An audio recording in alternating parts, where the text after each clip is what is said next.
Yang ketiga adalah yaitu muamalah muasyarah. Muamalah muasyarah artinya apa?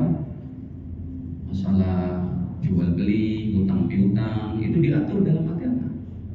Muasyarah adalah kehidupan seorang suami dengan istri dan anaknya, istri, anak dan suaminya, mertua dengan menantu, atasan dengan bawahan, si kaya dengan si miskin. Itu ada muasyarahnya yang baik seperti apa. Nah, kita ini dalam kajian perdana kita masuk nomor 4-nya di puncaknya nih, akhlak mulia. Makanya dalam pembicaraan akhlak ini menjadi kesempurnaan agama seseorang. Hadirin, saya contohkan. Ada satu orang, mohon maaf, ya, rajin banget ibadahnya, Pak. Mohon maaf, jidatnya hitam. Ada yang jidatnya hitam di sini. Jidatnya hitam gitu ya, rajin ke masjid. Tapi kalau ngomong nyakitin orang terus. Ini contoh. Yang kedua, saya ada mengisi kajian di sebagian tempat. Lalu owner perusahaannya ini berkata, Ustaz, saya punya anak yatim banyak. Oh bagus Bapak, memang Islam harus begitu, memberikan manfaat kepada orang lain. Sampai sampah di kompleks saya, Ustaz, saya beri uang donasi bulanan khusus dari saya. Dan developer pengembang komplek kita itu melarang ada yang jualan di depan rumah saya itu karena ada space. Lalu saya datang ke pengembang, saya bilang saya jamin, saya berikan tempatnya, di pelur tempatnya begini, dijualan bakso mie ayam di situ. Bahkan sopir-sopir saya, Ustaz, kalau pulang kampung dia lebaran, bukan cuma saya bolehkan pakai mobil-mobil saya yang kayak Innova, Pajero, Fortuner. Sementara dia pakai BMW sama Mercy gitu kan.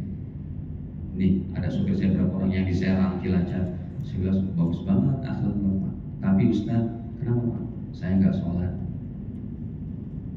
Yang pertama udah rajin sholat, tapi kalau mau nyumbang aja pelit banget.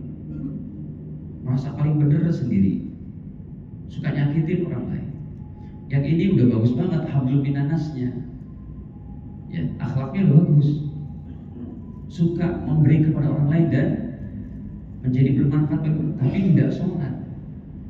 Sejatinya orang Islam itu, hadirin, sebelum kita bicara akhlak mulia, gabungan dari dua hamba Allah ini menjadi satu, itulah orang Islam sejatinya. Secara hubungan vertikalnya kuat kepada Allah, horizontalnya sangat baik, humble, pemaaf, jujur. Hadirin, kita tampilkan dulu ayatnya. Makanya ini tematik kayak begini udah include di dalamnya ya, Mas Sidik ya. Al-Qurannya juga dapat, fikihnya dapat, hadisnya juga dapat, tasawufnya juga dapat.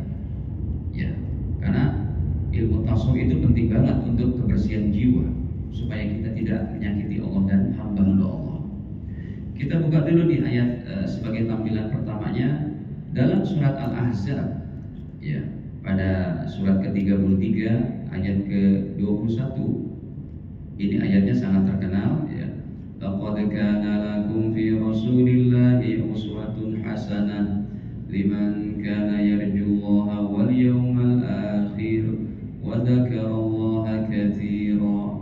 Ini surat ke-33 ayat ke-21. Laqad kana lakum, sungguh telah ada untuk kalian semua, untuk kita. Ya. Sungguh telah ada untuk kalian semua fi Rasulillahi uswatun hasanah, pada diri baginda Rasul uswah hasanah, suri toladan yang baik, contoh yang baik, ya, manner dan apanya itu akhlaknya baik. Liman kana yarjullaha wal yawmal akhir, bagi orang yang berharap perjumpaan kepada Allah di hari akhirat nanti. Wa dzakarallaha katsira, dan juga dia banyak berzikir mengingat kepada Allah Subhanahu wa taala. Jadi memang kita diperintahkan untuk mencontoh Rasulullah. Ya, apalagi ayat yang selanjutnya yang sudah saya tuliskan juga itu dalam surat Al-Qalam pada ayat keempatnya, Nun wal qalami wa ma yasturun ma anta bi ni'mati rabbika bimajnun wa inna laka la ajran ghairu mamnun.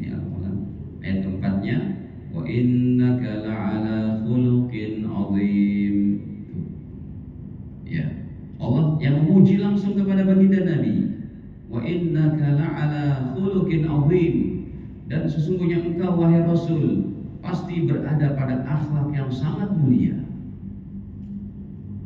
Hadirin, tapi diingat, sebelum kita bicara akhlak mulia ini, membentuk diri ini, itu terhasil dari ibadah dulu, dari imaniyah dulu. Gak boleh seseorang cuma mengamalkan akhlak baik, tapi sholat juga enggak, puasa enggak, tidak boleh. Ya, makanya urutannya tadi sudah saya tuliskan. Yang pertama adalah imaniyah, dan kita diperintahkan oleh Allah dalam ayat ini memang untuk mencontoh kepada Nabi. Ya, wa innaka la'ala khuluqin 'azim, ataupun dalam Al-Ahzab tadi, Al-Ahzab pada 21-nya Allah katakan, laqad kana lakum fi Rasulillah, sungguh telah ada pada diri baginda Rasul uswatun hasanah, suri tauladan yang baik. Ya, makanya kalau kita lihat kehidupan Nabi ini kan manusia sempurna, seorang yang memang Allah izinkan cuma dia saja, beliau saja yang boleh membuka pintu surga. Beliaulah satu-satunya Nabi yang namanya tertera di pintu surga di bawah arasy, la ilaha illallah Muhammadur Rasulullah. Sampai Nabi Adam berkata, ya Allah, tidaklah engkau menyandingkan nama ini dengan nama engkau di pintu surga, kecuali orang sangat engkau muliakan. Kata Allah, betul wahai Adam. Mana orangnya ya Allah? Itu siapa? Cucumu wahai Adam. Mana orangnya? Belum lahir. Kapan datangnya ke dunia ini? Nanti, ya, setelah ribuan tahun. Itulah Nabi Muhammad SAW. Makanya hadirin, ya, untuk kebaikan akhlak ini, ya, harus diawali dengan iman dulu dan ibadah. Tentunya keimanan ini kalau saya bahas sejenak, sebelum kita bahas akhlaknya, membentuk akhlak yang mulia, tentu harus punya keimanan kepada Allah. Jangan sampai kita terkena penyakit 4 macam nih hadirin. 4 macam penyakit ini gak bakal diampuni kalau dia meninggal dalam 4 macam. Kan sensitif nih Pak. Sebelum kita masuk kepada membentuk akhlaknya, yang basically sekali, kalau akhlak kan buah daripada apa? Ibadah kita, keimanan kita, buahnya itu. Ya. Nah, makanya 4 macam apa itu? 4 macam kesalahan ini jangan ada dalam diri kita. Yang pertama hadirin, orang yang dia dalam keadaan, tentunya 4 macam dosa ini nantinya gak diampuni oleh Allah ini. Dan ini harus betul-betul dalam diri kita, gak boleh lepas. Bahkan kalau Nabi katakan, sekalipun kamu dibunuh, dibakar, jangan tinggalkan la ilaha illallah, jangan tinggalkan Islam. Makanya 4 macam dosa ini Nabi sangat mewanti-wanti. Ya, yang pertama, orang yang mati dalam keadaan kafir, tidak beriman. Ini ada dalam Ali Imran 91. Yang kedua, seorang yang mati musyrik. Apa definisi musyrik? Orang yang menyekutukan Allah dengan Tuhan yang lain. Ini ada dalam An-Nisa 48. Yang ketiga hadirin, jangan sampai seseorang ya mati dalam keadaan murtad. Murtad adalah keluar dari Islam. Ini pun diancam oleh Allah dalam 2 Al-Baqarah 217. Yang terakhir yaitu mati dalam keadaan munafik, apalagi munafik seperti ini. Nanti ada kaitannya nih yang dengan akhlak. Karena ciri-ciri munafik, kalau berbicara apa? Bohong. Kalau berjanji ingkar. Kalau diberikan amanah khianat. Nah, ini munafik yang ini tapi lebih serem nih, karena ini munafik akidah. Munafik yang saya tuliskan ini munafik yang lebih menyeramkan, yang tidak diampuni dosanya. Ya, dia apa itu menampakkan keimanannya dalam secara zahir, tapi hatinya kafir. Ini ada dalam An-Nisa 145. Hadirin, jadi sebelum kita bicara akhlak, betul-betul harus ditekankan iman kita ini hadiah terbesar. Langit bumi tidak akan hancur ketika Anda masih ada, Pak. Eksis dan available-nya orang Islam di dunia ini berarti adalah menjadikan langgengnya dunia ini. Non-muslimnya pun gara-gara orang Islam nyaman berbisnis, nyaman bekerja. Kenapa? Karena kalau orang Islam sudah tidak ada, Allah tidak akan pandang dunia dan semesta dengan pandangan rahmat. Bangkitlah ayat-ayat kiamat. Saya rasa Anda hafal ayat-ayat itu. Contohnya paling gampang deh. Idza zulzilatil ardu zilzalaha. Bumi digoncangkan dengan segoncang-goncangnya. Al-qari'ah mal-qari'ah wa ma adraka mal-qari'ah. Yauma yakunun nas kal farash al-mabthus. Manusia seperti lawan berterbangan. Wa takunul jibal kal aihnil manfush. Sedangkan gunung-gunung seperti kapas yang dihempaskan. Ini hadirin atau naik lagi ke atasnya tuh idza syamsu kuwirat idza samaa'un fatarat atau surat Al-Waqiah yang biasa kita baca tiap malam. Idza waqa'atil waqi'ah laysa liwaqa'atiha kadhibah khafidatur rafi'ah idza rujjatil ardu rajja. Bila bumi digoncangkan dengan segoncang-goncangnya. Hadirin, tidak akan berlaku ayat-ayat itu selama masih ada semua yang memiliki keimanan sebagai basic daripada buahnya akhlak. Ini saya buka dalilnya nih. Ya. Jadi sebenarnya orang Islam itu di mana saja berada, Pak, memberikan rahmat, memberikan kebaikan kepada non Muslim sekalipun. Karena selama masih ada orang Islam, non Muslim masih bisa bersenda gurau, orang-orang masih bisa berbisnis, bekerja, traveling ke sana kemari, nyaman menghadapi kehidupan. Kenapa? Masih ada orang Islam. Kalau satu orang Islam sudah tidak ada pun di dunia ini saya tampilkan hadis perdananya. Dari tadi kita belum buka hadis, ayat itu belum saya terjemah nih, karena 4 ayat cukup banyak gitu ya. Hadis riwayat Imam Muslim, ya saya bawakan nomornya, kan hadis Sahih Muslim ada 7.000 sekian hadirin. Ini sebagai kajian pembuka, saya buka nomor 392. Tuh, ini hadis terakhirnya nih. Kalau mau lihat nomor hadis, ya kan Al-Quran, dalil kita tuh Al-Quran, hadis Sahih Bukhari, hadis Sahih Muslim yang terkuatnya itu. Nah, ini hadis terakhirnya nomor 7748. Kita masuk ke 392. Apa kata Nabi? La taqumus sa'ah, tidak akan bangkit hari kiamat. As-sa'ah, hari kiamat gak bakal bangkit. Hatta la yuqal fil ardi Allah, Allah, sehingga di permukaan bumi ini sudah tidak ada lagi orang yang berzikir minimal Allah, Allah. Inilah zikir yang paling ringan, ringkas. Padahal zikir banyak-banyak, Pak. Subhanallah, alhamdulillah, wala ilaha illallah, Allahu akbar. Adalah haula wala quwata. Apalagi kalau kita baca Sayyidul Istighfar, kan panjang banget tuh. Allahumma anta rabbi la ilaha illa anta khalaqtani wa ana 'abduka. Ini paling tidak orang ini zikirnya, kata Allah, ketika masih ada satu orang yang zikirnya Allah, Allah, Allah, tetap bumi dan alam semesta langgeng. Tapi kalau ini sudah tidak ada, barulah berlaku ayat yang tadi kita bacakan, idza zulzilatil.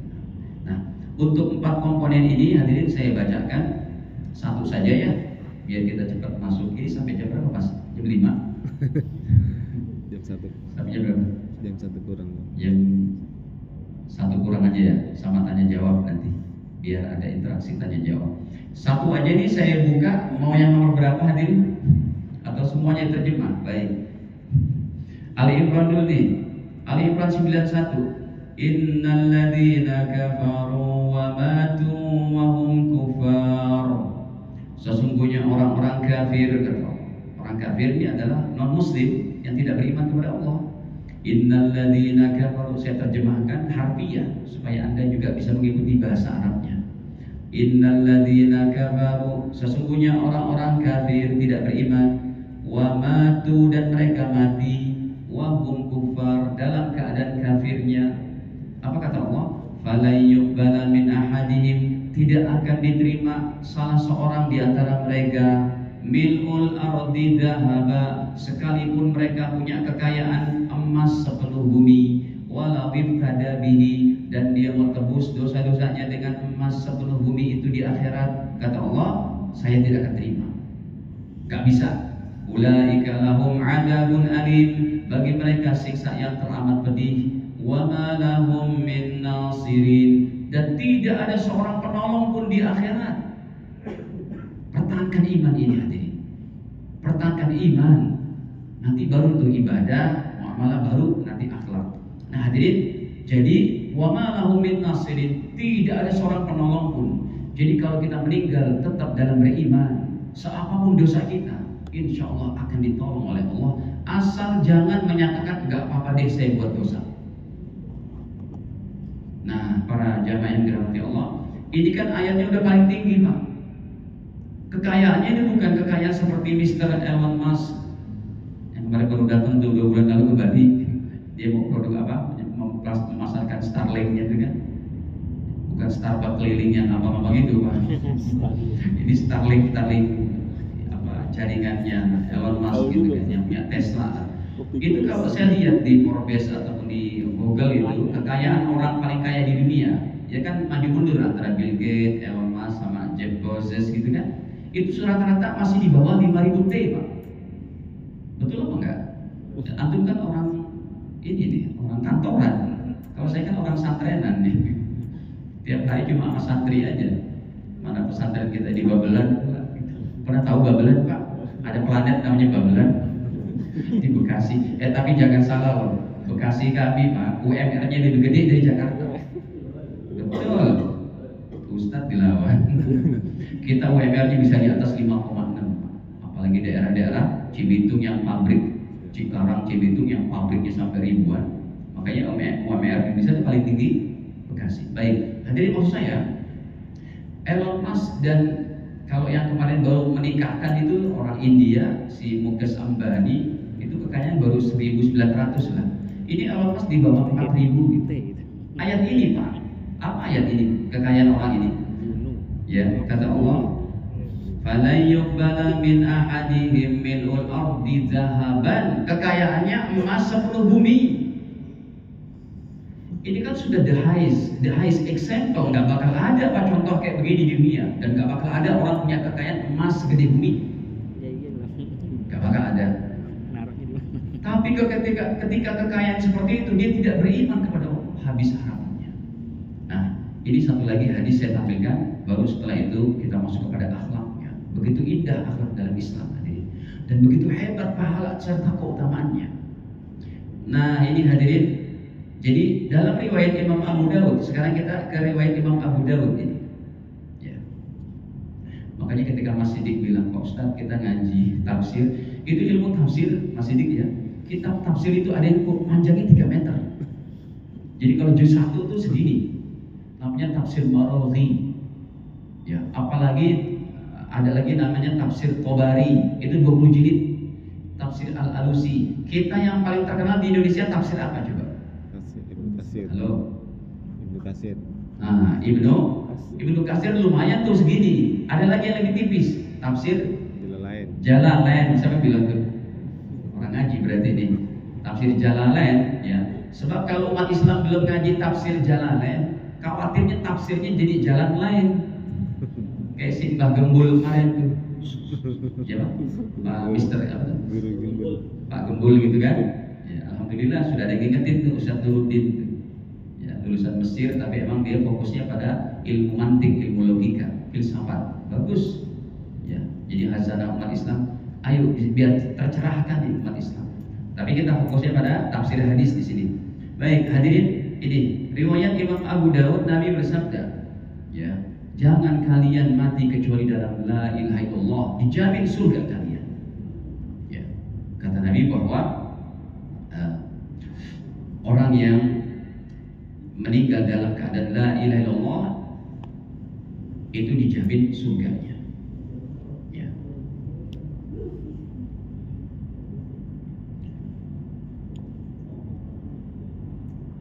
Nomornya 3000 sekian lah. Kita ambil yang 3118. Ini baru 500.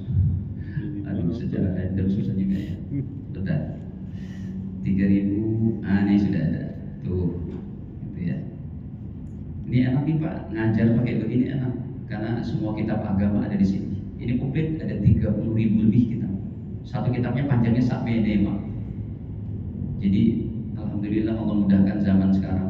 Nabi bersabda, kata baginda, qala Rasulullah sallallahu alaihi wasallam, man kana akhiru kalamihi, siapa yang akhir hidupnya dapat mengucapkan la ilaha illallah, siapa yang hidupnya ketika meninggal tetap dalam keadaan beriman, tetap bisa mengucap la ilaha illallah, dakhalal jannah, dijamin surganya.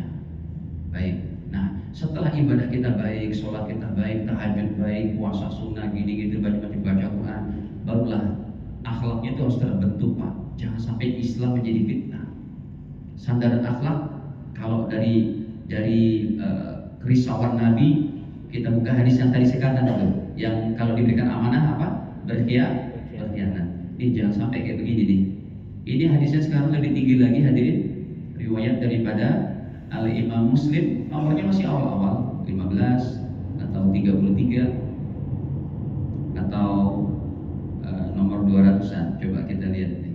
Nabi bersabda, ayatul munafik salasun, ciri-ciri orang munafik ada berapa? 3. Nah, jangan seperti ini. Hadirin, contoh munafik yang paling gampang tuh kalau pakai contoh logika ini yang paling gampang.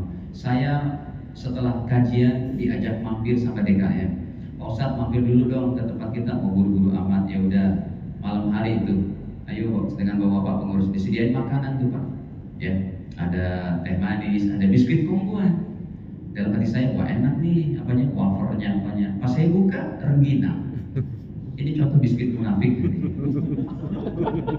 Brandnya brand apa? Brandnya wafer. Lagi saya bilang sama Pak, mohon maaf, lain kali diinformasikan Pak, kalau ini isinya rengginang. Emang kenapa Ustaz? Anda mengecoh saya itu. Saya kan tahu. Tadinya kita mau ngambil sandwichnya atau biskuit coklatnya atau wafernya kan ternyata rengginang. Cuma kejadian ini kita jadikan sebagai contoh. Orang munafik kayak begitu. Casing Islam dalamnya pengkhianat. Ini berbahaya. Makanya yang disebut dengan musuh dalam selimut, menggunting dalam lipatan, ya, musang berbulu domba. Ini dia orang munafik.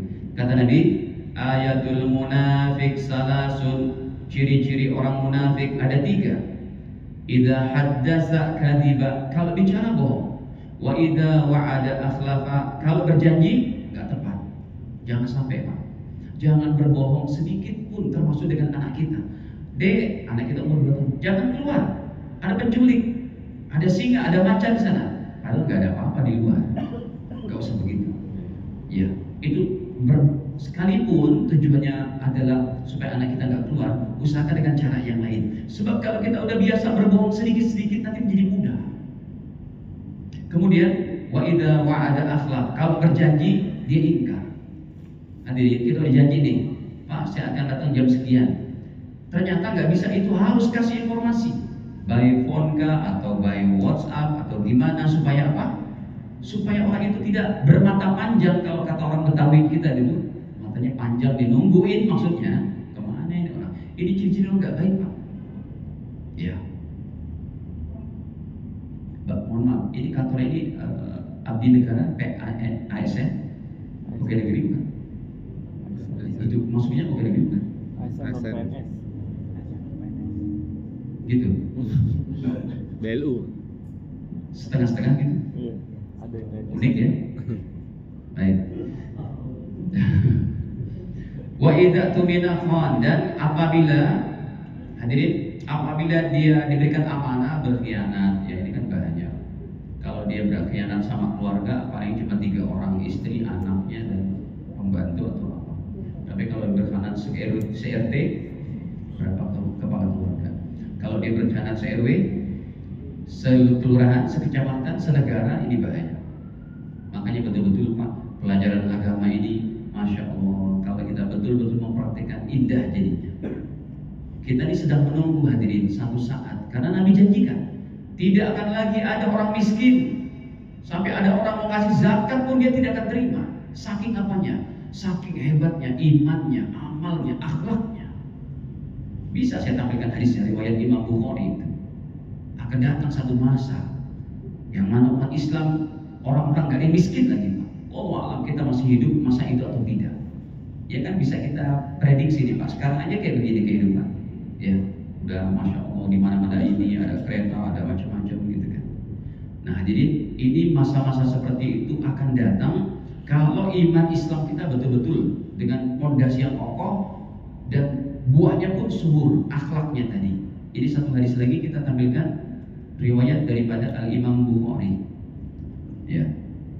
Kata Nabi SAW, "Walladzi nafsi biyadihi, demi zat yang jiwaku ada pada genggamannya, la yushikanna, segera akan turun ke tengah-tengah kalian Ibnu Isa bin Maryam, yaitu Nabi Isa." Nabi Isa kan masih hidup di langit. Nabi Isa ada di langit kedua, bertemu dengan Nabi Muhammad dalam hadis Sahih Bukhari ketika peristiwa Isra dan Mi'raj. Di langit kedua, di langit pertama dengan Nabi Adam, langit kedua Nabi Zakaria dan Nabi Isa, langit ketiga Nabi siapa? Nabi Idris, langit keempat Nabi Harun, langit kelima Nabi Musa, langit keenam langit ketujuh Nabi Ibrahim. Nah, itu semua Nabi Muhammad bertemu dengan mereka sebelum sampai Sidratul Muntaha. Semua yang ditemukan oleh Nabi berupa rohnya, kecuali Nabi Isa berupa jasadnya. Itu pun dalilnya Al-Quran. Baginda Isa diangkat ke langit. Nah, ketika Nabi Isa akan turun, hakaman muqsito, beliau akan menjadi hakim yang adil. Fayukassirus salib, maka beliau akan menghancurkan salib-salib.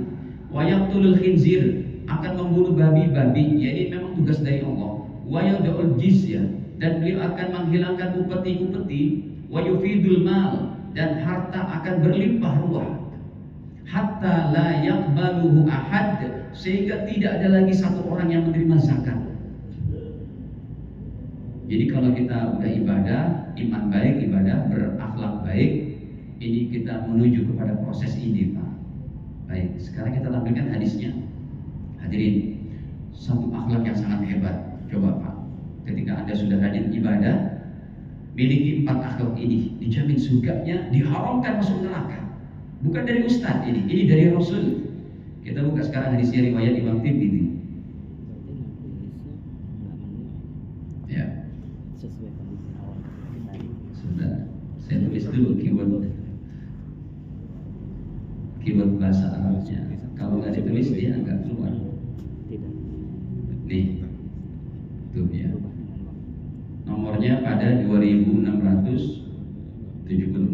Kalau hadis Imam Tirmidzi jumlahnya 5.000-an nih. Dulu kita pelajari hadis-hadis ini ya dalam program S2 kita di Pakistan. Jumlah hadis yang kita pelajari lebih dari 100.000 hadis. Baik. Qala Rasul, Nabi bersabda, "Ala ukhbirukum biman yahrum 'alan nar." Mau tidak kalian saya kasih tahu seseorang yang diharamkan masuk neraka? Gak boleh masuk neraka kata Allah. Atau lafadznya yang lain, biman tahrum 'alaihin nar. Pokoknya aku larang dia masuk neraka, gak boleh. Saking indahnya dia punya iman, amal dan akhlak. Kata Nabi, yang pertama apa? Ala kulli qaribin, yaitu orang yang mempunyai sifat low profile. Qarib, dekat dengan siapa saja. Humble, low profile. Ya, bisa masuk kepada orang yang punya, orang tidak punya. Dia pergauli manusia dengan cara yang baik. Yang kedua, hayyin, orangnya berwibawa, enggak mencela-mencela. Teduh pembawaannya. Layyin, orangnya lemah lembut, tutur katanya. Sahlin, yang keempat, yaitu memudahkan urusan. Makanya itu hadirin, ada tuh keutamaan dalam hadis Bukhari Muslim. Kata Rasul, siapa yang memudahkan urusan hamba-hambaku, aku akan memudahkan urusan dia di akhirat nanti. Ada juga dalilnya tuh. Ada seorang yang berhutang, Pak, mohon maaf, saya belum punya bayar hutang ini, udah jatuh tempo nih Pak, saya belum bisa bayar. Lalu dia katakan, udah Pak, yang hutang 1 juta itu nggak usah dibayar, saya gratiskan saja. Kata Nabi, orang seperti ini bisa saja masuk surga tanpa hisab, karena akhlak yang mulia itu. Pokoknya akhlak ini Pak tidak terhindar daripada hubungan dengan manusia lain. Ya, baik. Sekarang hadirin para jamaah dirahmati Allah, kita lihat lagi pada hadis selanjutnya. Bahkan dipuji itu oleh Nabi dalam hadis riwayat Imam Bukhari pada 5688. Kata Nabi, Inna khiyarakum, sesungguhnya orang terbaik di antara kalian, ahasinakum akhlaqa, yang paling bagus akhlaknya. Orang terbaik di antara kita ini paling bagus akhlaknya. Jauh daripada curiga kepada orang lain, julitin orang lain. Apalagi kalau di medsos ucapannya itu Masya Allah. Ya. Hadirin, ini pembicaraan yang betul-betul kita diperintah untuk mengikut kepada Rasul. Rasulullah itu Pak, akhlaknya saking hebatnya, ketika beliau pakai gamis baru itu, ada sahabat yang bilang, ya Rasul, ini kok bagus banget gamisnya.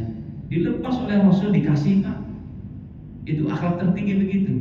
Kira-kira Anda kalau saya puji iPhone-nya gimana Pak? Bang, iPhone-nya baru Bang. Ustaz berapa? Pro Max berapa? 16 kali bayar. Hadirin, ini diantaranya lagi, coba kita tampilkan lebih jauh lagi. Masih banyak di hadisnya. Nanti 10 menit sebelum jam 1 saya beri wacana untuk tanya jawab. Nah ini lihat, bahkan keimanan kita disempurnakan oleh Nabi. Sekarang kita beralih ke hadis Tirmidzi. Ya. Ini hadis sudah saya hafal hadirin. Cuma saya mau tampilkan secara fisiknya ke hadapan Anda, paling tidak Anda juga melihat itu. Kata Nabi apa sekarang riwayat Imam Tirmidzi? Akmalul mu'minina imanan. Orang beriman yang paling sempurna imannya, akmal. Akmal itu artinya yang paling sempurna. Siapa? Ahsanuhum khuluqa, yang paling bagus akhlaknya. Wa khiyarukum khiyarukum linisaihim khuluqa, dan seorang suami yang terbaik adalah yang paling baik kepada istrinya dulu itu. Jangan kepada orang lain baik itu, tapi istrinya di rumah dicemberutin aja, dipukul aja. Sampai seorang istri bilang begini, Pak, berarti itu Anda sukses dengan hadis ini. Istri bilang, Bang, abang adalah anugerah terindah dari Allah untuk saya. Kalau istri bisa bilang gitu, Anda sudah dapat nih keimanan yang sempurna. Kenapa? Tapi jangan istri orang lain yang biji gitu, yang muji gitu. Istri sendiri. Ada nggak? Pernah nggak kita ngalamin gitu? Istri sampai bilang, Bang, saya bersyukur banget deh Bang, dapat orang kayak abang ini. Ya, makasih ya Bang, udah capek-capek bekerja, berkarir untuk anak istri. Masya Allah hadirin, ini agama kalau kita amalkan dengan sebaik-baiknya, indah Bang. Masuk semua aspek kehidupan itu. Baik, saya masuk lagi beberapa hadis lagi hadirin. Ini masih banyak yang sudah saya tuliskan.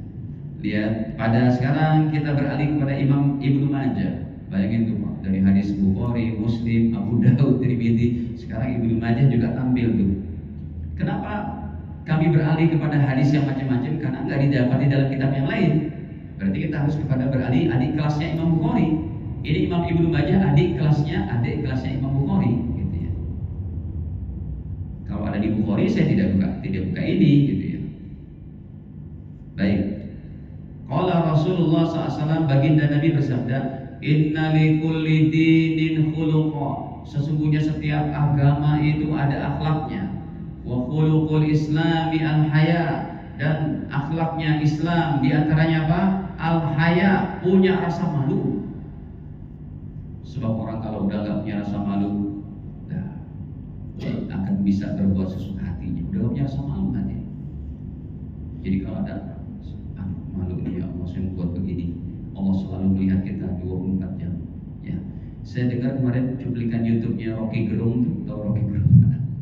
Dia nyebut ayat Inna Rabbaka labil mirsad. Saya bilang ini kan surat Al-Fajr nih. Di Bang Rocky ngerti juga. Itu arti tinggi loh Pak. Mungkin karena dia orang filsafat udah dipelajari kan, udah dihafal. Inna Rabbaka labil mirsad. Sesungguhnya Tuhanmu selalu mengawasi di mana saja kita berada. Itu kan ayat tinggi banget Pak. Dikoneksikan dengan hadis ini. Akhlak Islam adalah rasa malu. Rasa malu membuat begitu itu Allah selalu memandang. Makanya kata Imam Ghazali itu dalam satu cuplikannya ataupun ulama yang lain, ketika Anda beramai bisa menjalankan ketakwaan, tapi bersendirian Anda tidak bertakwa, kemana rasa malumu kepada Allah? Padahal Allah pandangannya tidak pernah terhijab, artinya tembok, beton, ini itu tidak.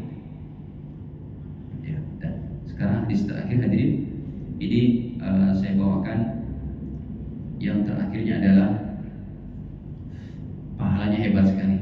Seumpamanya nih Pak, Anda nggak pernah tahajud, Anda tidak pernah puasa sunnah, tapi akhlak Anda baik, Anda tetap dapat pahala tahajud dan puasa sunnah setiap hari, setiap malam. Dan ini tidak boleh dari lisan ulama, ini tidak boleh daripada lisan orang biasa, ini harus daripada lisan Nabi yang merupakan wahyu dari Allah. Qala Rasulullah sallallahu alaihi wasallam, ini hadis terakhir. Baginda Nabi SAW yaqulu, beliau bersabda, innal mu'min, sesungguhnya seorang mukmin la yudrik, akan mendapati pahala bi husni khuluqihi, dengan akhlaknya yang bagus, darajatas shaim al-qaim, derajat orang yang tahajud tiap malam dan puasa sunnah tiap hari. Sekalipun dia tidak pernah tahajud dan puasa sunnah, tapi akhlaknya baik dan basic-basic agama sudah jalankan, sholat 5 waktunya, puasa Ramadannya, zakatnya, kemudian akhlaknya baik. Yang sunnahnya dia nggak jalankan tuh, tahajud tidak, puasa sunnah tidak, tapi akhlak mulia, tetap derajatnya sama. Ya, ini saja hadirin, semoga Allah SWT mudahkan kita ya untuk membentuk karakter diri kita. Memang harus dikelola tuh ya, dengan keimanan, dengan zikir, dengan sholawat dan macam-macamnya. Baik hadirin, ini sudah mau jam 1, masih ada 5 menit lagi. Ada yang mau ditanyakan? Silakan. Moderatornya siapa tadi? Pertanyaan bebas Pak. Dibuka tanya jawab. Ya, silakan Mas. Ya, assalamualaikum warahmatullahi wabarakatuh. Waalaikumsalam. Pertanyaan buat ya pribadi orang tua ya, Ustaz. Bagaimana peran orang tua dalam membentuk akhlak mulia anak-anaknya, Ustaz? Ya, Masya Allah. Hadirin, peran orang tua ini dalam membentuk akhlak anaknya yang pasti pertama, orang tuanya menjalankan juga akhlaknya baik.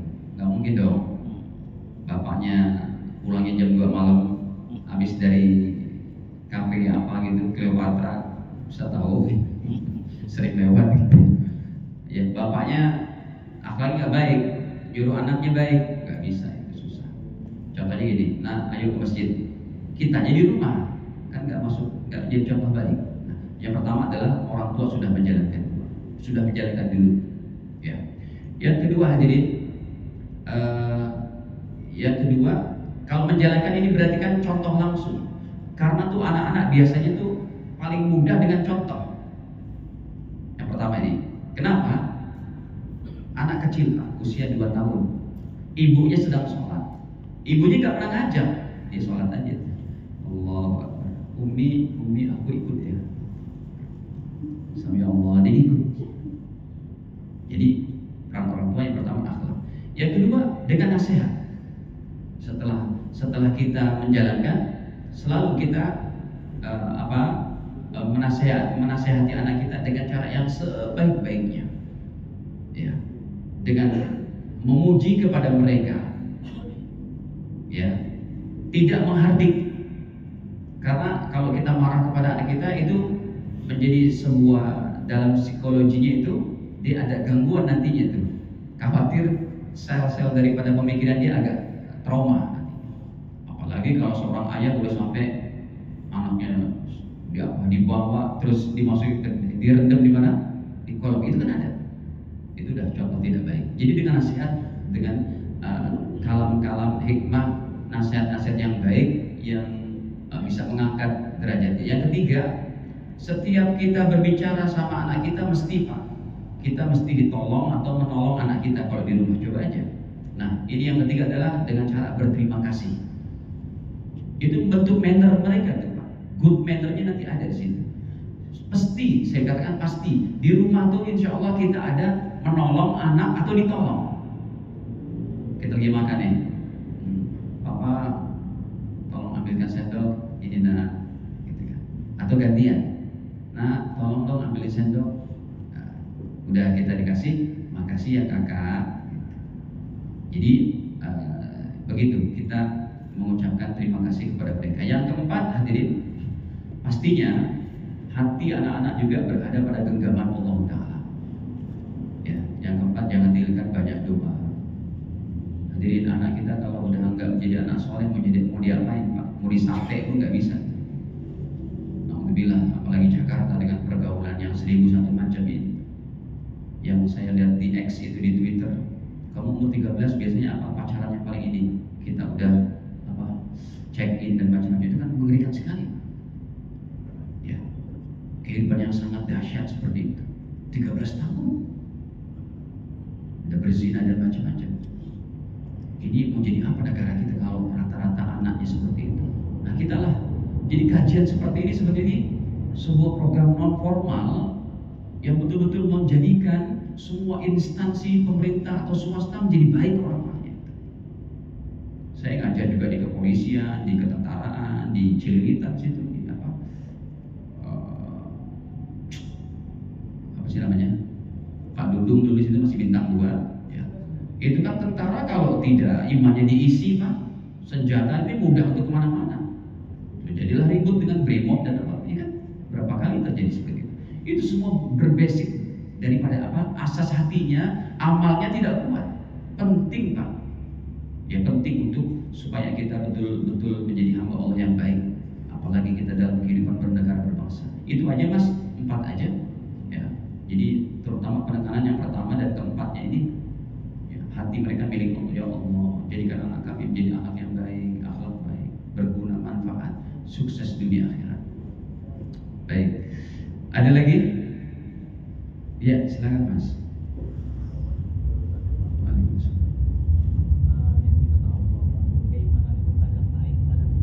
Iya, itu ada hadisnya.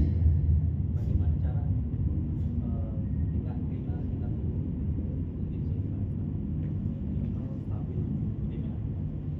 Iya, dalam hadisnya Nabi bersabda, al-iman yazid wa yanqus. Ya, iman itu memang naik turun. Itu memang nantinya ada arahan dari para ulama kita. Ini contohnya ini dalam hadis Sahih Bukhari itu, memang ini perkataan yang sangat bernilai. Ya, wa yazidu wa yanqus. Ini kan sedang bicara keimanan di Imam Bukhari ini. Liyazdadu imanan ma'a imanihim, supaya iman para sahabat bertambah terus. Makanya beliau katakan di atasnya, al-iman yazidu wa yanqus, bertambah dan berkurang. Nah, iman yazid bertambah dengan ketaatan, wa yanqus berkurang dengan kemaksiatan. Jadi supaya iman kita tidak down, maka jauhkan daripada kemaksiatan-kemaksiatan. Tetapi kalau orang sudah dalam keadaan bermaksiat yang membuat imannya down, ya ini memang saling tarik menarik, ada hubungannya. Ya, kalau seorang sudah imannya down, mesti dia bertobat dengan syarat-syarat tobatnya.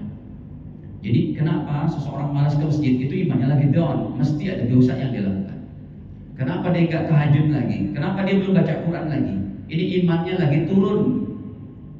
Ya, karena ada satu dosa yang dia amalkan. Makanya bertobat dengan syarat-syarat tobat. Kalau dosanya kepada Allah ada 3. Yang pertama berhenti total, yang kedua menyesal, yang ketiga tidak mengulangi lagi. Kalau hubungan dosanya kepada hamba Allah ditambah 1, jadi 4, yaitu minta maaf kepada orang yang pernah kita berdosa dengannya. Gitu. Nah, nanti kalau mau supaya terjaga tidak down banget, ada 6 tuh. Yang pertama, di mana saja kita berada senantiasa ingat perintah Allah dan jauhi larangannya. Itu pun sudah include dari menjauhi dosa tadi. Yang kedua, mengikuti sunnah Nabi. Makan, minum, pakai doa, keluar masjid, masuk masjid, keluar WC, masuk WC, pakai doa, pakai baju, mau berangkat ke kantor, apa adatnya. Yang ketiga, mempelajari ilmu agama. Yang keempat, selalu ikhlas dalam setiap amal. Mau amal siang, mau malam, mau bersendiri, mau beramai, ikhlas karena Allah. Yang kelima, bergaul sama orang-orang soleh. Dia juga menentukan, Pak, seiman lagi lemah. Tapi kita ketemu nih sama teman-teman yang positif auranya, ngajakin sholat, ngajakin kajian, insya Allah naik lagi tuh. Ya. Yang keenam, tadi kelima apa? Bergaul sama orang-orang soleh. Yang keenam, ya tadi terakhir berdoa. Ya Allah, jangankanlah iman saya selama-lama iman saya, jangan sampai tidak beramal. Makanya ulama membuatkan kaidah dalam kaidah fikihnya itu, illam yu'mal kulluhu lam yutrak kulluhu. Kalau belum bisa, ini kaidah bukan hadis. Illam yu'mal kullu lam yutrak kullu. Kalau belum bisa diamalkan sepenuhnya, jangan ditinggalkan sepenuhnya.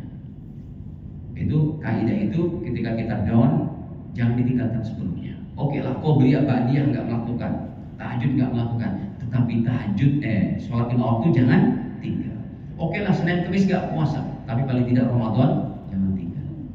Oke lah, sedekah tiap hari nggak bisa, tapi bayar zakat yang wajibnya jangan tinggal. Illam yu'mal kullu, kalau tidak bisa beramal semuanya, lam yutrak kullu, tidak ditinggalkan semua. Gitu, saya rasa sudah banyak yang saya sampaikan. Cukup hadirin, ini sudah jam 1 ya. Demikian dapat kami sampaikan. Semoga Allah Ta'ala berikan kebaikan kepada kita. Mohon maaf ini untuk bulan depan lanjut. Tapi saya sudah bilang belum, bulan depan Senin kedua saya masih di Mekah mungkin. Karena saya umroh dari tanggal insya Allah tanggal 7 sampai tanggal 20, 13 hari. Ya, bukan banyak duit Pak, bawa jamaah nyari duit malah. Saya kerja di mana? Di perusahaan travel umroh haji. Jadi jadwal saya nanti tanggal 7 sampai tanggal 20. Jadi semua kajian saya ya. Kebetulan juga saya memegang di hampir 15 kantor pemerintah. Di sepanjang jalan ini sampai ke SCBD itu saya ngajar di SKK Migas, di Gedung Mulianya, kemudian saya ngajar juga di SCBD-nya, di Cim Niaganya, terus sampai sana. Banyak nih memang area sini. Tiap hari saya lewat sini, cuma baru tahu kalau ada kantor LPBD UMKM. Demikian yang dapat kami sampaikan, kurang dimaafkan. Kita akhir saja dengan sama-sama terakhir kita berdoa. Bismillahirrahmanirrahim. Alhamdulillahil alamin. Allahumma shalli ala sayyidina Muhammad wa ala ali sayyidina Muhammad. Allahumma ighfir lana wa li walidina warhamhuma kama rabbayana shaghira wa li jami'il muslimin wal muslimat al ahya'i minhum wal amwat. Allahumma aslih sya'nana kullaha fi biladina Indonesia hada ya Allah, wa bi abnaina wa bi ahlina wa bi ailatina ya arhamar rahimin. Rabbana atina fid dunya hasanah wa fil akhirati hasanah wa qina adzabannar. Walhamdulillahirabbil alamin. Assalamualaikum. Kita akhiri dengan kabar majelis. Subhanakallahumma wa bihamdika